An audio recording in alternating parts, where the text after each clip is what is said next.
Presiden ke-7 Republik Indonesia Joko Widodo melaporkan 5 orang terkait tudingan ijazah palsu dan pencemaran nama baik ke Polda Metro Jaya, Rabu 30 April 2025. Adapun mantan Menteri Pemuda dan Olahraga Menpora, Roy Suryo, menjadi salah satu nama yang ikut dilaporkan dalam kasus tersebut. Roy Suryo menolak menjawab sejumlah pertanyaan penyidik Polda Metro Jaya yang dinilainya tidak relevan dengan materi pemeriksaan terkait dugaan ijazah palsu Jokowi, Kamis 15 Mei 2025. Roy diperiksa oleh penyidik Subdit Keamanan Negara Direktorat Reserse Kriminal Umum Polda Metro Jaya.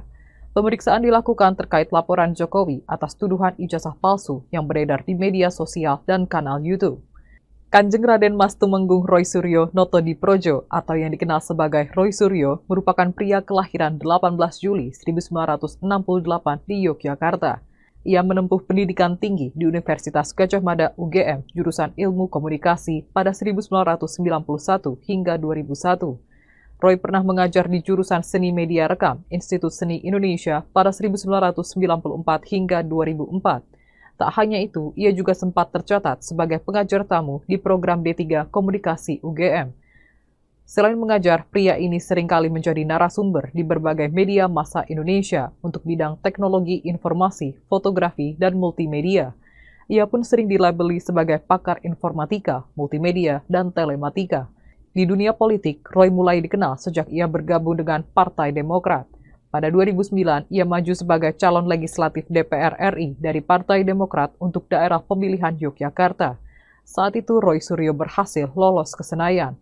Kemudian pada awal 2013, Roy ditunjuk Presiden Susilo Bambang Yudhoyono SBY sebagai Menteri Pemuda dan Olahraga.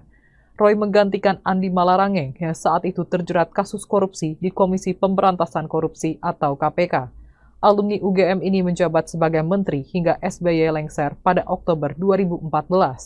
Setelah itu, Roy mencoba peruntungan sebagai caleg dan kembali lolos ke Senayan.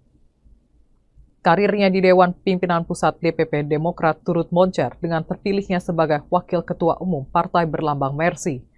Pada 2018, Roy terjerat skandal terkait pengembalian aset negara milik Kementerian Pemuda dan Olahraga atau Kemenpora. Roy diduga masih menguasai 3.226 barang milik negara yang belum dikembalikan. Skandal itu membuat dirinya dinonaktifkan sementara dari posisi Wakil Ketua Umum Partai Demokrat pada 2019. Kemudian pada 2020, Roy Suryo memutuskan mundur dari Partai Demokrat dengan alasan ingin berkonsentrasi dengan urusan di luar politik sebagai pakar telematika. Download Tribun X sekarang, menghadirkan lokal menjadi Indonesia.